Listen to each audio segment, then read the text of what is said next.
27 রোজার রাতে সন্তান ফোন দিয়া বলে, বাবা আমি আগামীকাল রওনা দিলে রাত 2টা-3টায় গিয়া ঢাকায় নামবো, আমি সাহারি তোমাদের সঙ্গেই খাবো। মা বসে আছে, মায়ের সন্তানের বাবাও বসে আছে, সন্তান আসবে। রাত্র 2টা-3টা হয়ে গেছে, সাহারির সময় হয়ে গেছে, সন্তানের খবর নাই। শেষ টাইমে মা বাবা সাহারি খেয়ে ফজরের নামাজ পড়ে দরজার মধ্যে অপেক্ষা করতেছে, সন্তানের খবর নাই। 8টা, 9টা, 10টা বেজে গেছে, মায়ের মনটার ভালো লাগে না। স্বামীকে ডেকে বলে, স্বামীরে আমার সন্তান কই, আমার মনটা ভালো লাগে না, একটা ফোন লাগাও। স্বামী ডাক দিয়া বলে, চিন্তা করো না, ঈদের সময় যানজট থাকতে পারে, চলে আসবে। কিছুক্ষণ পর বাবার মনটাও ভালো লাগে না, বাইরে নেমে পায়চারি করতেছে। হঠাৎ করে একটা ফোন চলে আসছে। সন্তানের ফোন দেখে বাবার সে কি আনন্দ। ফোন রিসিভ করে যখনই সালাম দিল, অপর প্রান্ত থেকে সালামের উত্তরে সন্তানের কণ্ঠ পাওয়া যায় না। বাবা ডেকে বললেন, বাবা তুমি কে? এটা তো আমার সন্তানের কণ্ঠ নয়, তবে মোবাইলটা আমার সন্তানের। ওপার থেকে ডাক দেয়া বলে, আপনি কি এই লোকেই মোবাইলওয়ালার বাবা? বলে, হ্যাঁ। আপনি এখনো বাড়িতে কি করেন? আপনার যেই সন্তান ঢাকা থেকে গাড়ি নিয়া 2500-এর দিকে রওনা দিয়েছিল, ওই গাড়িটা 2500 পৌঁছতে পারে নাই। পথিমধ্যে সংঘর্ষে রাস্তার মধ্যেই অনেকগুলো মানুষ মারা গেছে, অনেক যুবকও তার মধ্যে আছে। রাস্তার পাশে সাদা কাপড় দিয়া ঢাকা। দেখেন আপনার সন্তান এই লাশের মধ্যে আছে কিনা। মোবাইলটা আমি রাস্তার পাশে পড়ে পাইলাম। বাবা পাগলের মতো একটা দৌড় দিছে। মা মনে করছে সন্তান বুঝি কাছাকাছি চলে আসছে। অন্যান্য সন্তানদের ডাক দেয়া বলে, তোরা কে, কোথায়, এদিকে আয়, তোদের ভাই বুঝি কাছাকাছি আসছে। আমার কলিজার টুকরা সন্তান, তোর বাবা যে আগায় আনতে গেছে, তাড়াতাড়ি নতুন চাদর বিছা, বালিশের কভার গুলো খুলে নতুন কভার লাগা, পানি গরম বসা, আমার সন্তান এসে গোসল করবে। আহারে সবাই ফুলের মেলা, ফুলের তোড়া নিয়ে অপেক্ষা করতেছে। 4টা বছর কলিজার টুকরা বাড়িতে নাই, বিদেশ থেকে আসবে। বাবা স্পটে গিয়া দেখেন অনেকগুলো লাশ সাদা কাপড় দিয়া ঢাকা। একটা একটা মাথার উপর থেকে কাপড় উঠান আর কৌতূহল বাড়তেছে, কাপড় উঠান আর কৌতূহল বাড়ে। হঠাৎ তাকায় দেখে কলিজার টুকরা সন্তান লাশের মিছিলে শামিল হয়ে গেছে। বাবা সন্তানকে ধরে কাঁদেন আর বলেন, বাবা এত আদর আপ্যায়ন তোর জন্য, এত প্রস্তুতি রে বাবা। তোর মা তোর পথে বসে আছে রে বাবা, কি জবাব দিব বল? তুই যেদিন রওনা দিয়ে বিদেশ চলে গেলি, তোর মা সারা রাত ঘুমায় নাই, দরজায় গিয়া তোর পথের দিকে তাকা রইছি। কত রাত আমি মা আমি বাবা দেখলাম, তোর মা গভীর রাতে বিছানায় নাই, খুঁজতে খুঁজতে দেখলাম দরজায় গিয়া তোর মা কাঁদে। কত রাত তোর মা তোর জন্যে নামাজ পড়তে পড়তে রাত্রটা নির্ঘুম কাটায় দিছে রে বাবা। কত রাত তোর মা তোর জন্যে দোয়া করতে করতে নির্ঘুম রাত্র কাটায় দিছে। এই 4 বছরে 8টা ঈদ, ঈদের সময় আমরা নতুন কাপড় কিনছি, নতুন কাপড় পরছি। তোর মায়ের জন্য আমি নতুন শাড়ি এনে খাটের উপরে রাখলাম। ঈদের নামাজ পড়ে এসে দেখি কাপড়টা খাটের উপরেই আছে। তোর মা প্রথম ঘরেও নাই, মাঝের ঘরেও নাই, পেছনের ঘরেও নাই। খুঁজতে খুঁজতে গিয়া দেখি তোর মা কিচেন রুমে আছে। ওই নাস্তা নাড়াইতেছে, দুধ নাড়তেছে, দুধ উথলাইয়া পুইরা যাইতেছে, খবর নাই। আমি তাকায় দেখলাম তোর মায়ের 2 চক্ষু দিয়া টপ টপ করে পানি পড়তেছে। ডাক দিয়া বললাম, ওরে বিবি, ঈদের দিনে তুমি কেন কাঁদো? তোমার জন্য শাড়ি আনলাম, সেটাও কেন পরলা না? তোর মা জবাব দিয়া বলছে, রে স্বামী গো,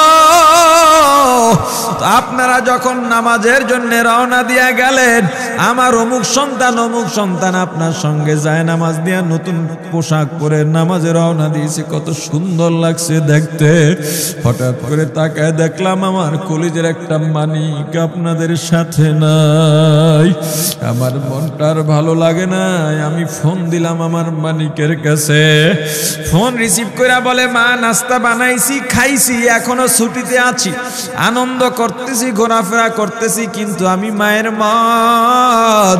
আমি বললাম, বাবা তুই আমাকে পেটে ধরিস নাই, আমি তোকে পেটে ধরছি। আমাকে খুশি রাখার জন্য কত কথাই না বললি, ঈদের টাকা পাঠাইলি, তোর টাকা দিয়া তোর বাবা জামা কিনছে, তোর ভাইরা জামা কাপড় কিনছে, তোর টাকা দিয়ে পরিশ্রমের টাকা দিয়ে আমার শাড়ি কিনছে, গহনা কিনছে, কিন্তু তোর পাশে আমি হাতুড়ের বাড়ির শব্দ কেন পাই?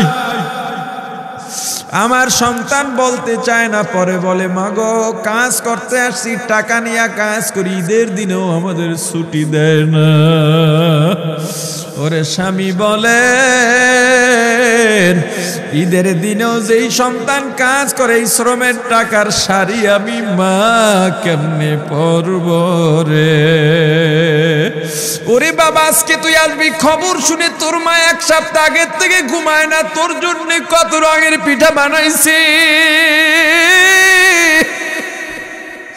তোর জন্য কত আয়োজন, আমি তোর মাকে কি বলবো বাবা বল।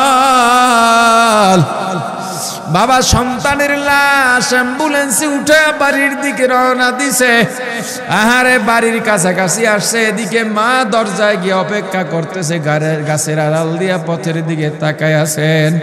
দেখেন একটা গাড়ি আসতেছে, মায়ের সে কি আনন্দ, বাড়ির মধ্যে দৌড় দিছে, তোরা কই তাড়াতাড়ি আয়, ফুলের মালাগুলা নিয়ে আয়, গাড়ি আইসা পড়ছে।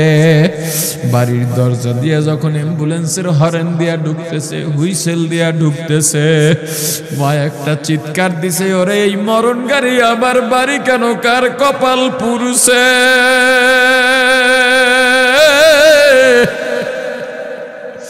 অ্যাম্বুলেন্সের দরজা খুলে তাকায় দেখে কলিজার টুকরা সন্তান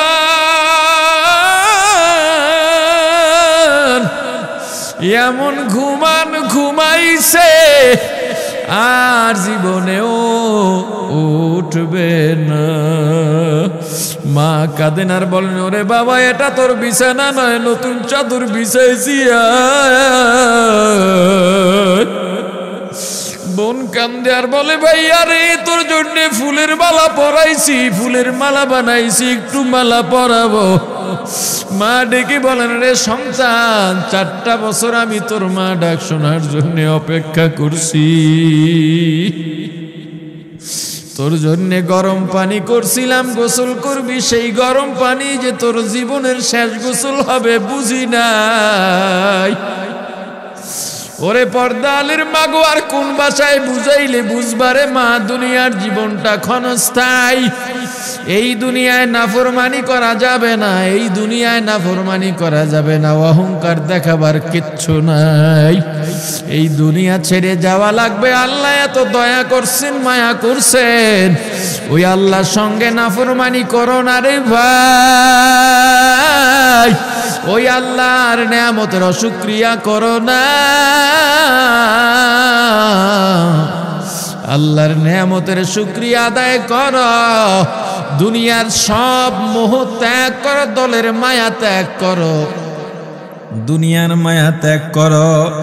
এ আওয়ামী লীগ বিএনপি যারা করো, ক্ষমতায় যারা বারবার যাও, ক্ষমতায় তোমার দল গেলেই তুমি দাপট দেখাও, যুবকরে তোর 2টা পা ধরা লাগলেও পা ধরবো রে ভাই, এই ক্ষমতা কিচ্ছু না, দাপট কিচ্ছু না, ওই কিয়ামতের ময়দানের নাজাতের চেয়ে বড় দাপট আর কিচ্ছু নাই। আল্লাহ রক্ত দিছেন, আল্লাহ জীবন দিছেন, আল্লাহর এই রক্ত আর জীবন দুনিয়ার কুফরি পুঁজিবাদী কুফরি গণতন্ত্রের জন্য দিস না, এই রক্ত আল্লাহর জন্য রাখ, এই জীবন আল্লাহর জন্য রাখ। আমার রাসূলের সুন্নাত দিয়া নিজেকে মোড়াইয়া নে, নিজের জীবনটা গড়াইয়া নে, ওই পরকাল হবে তোমার আমার জন্য মহা শান্তির জায়গা।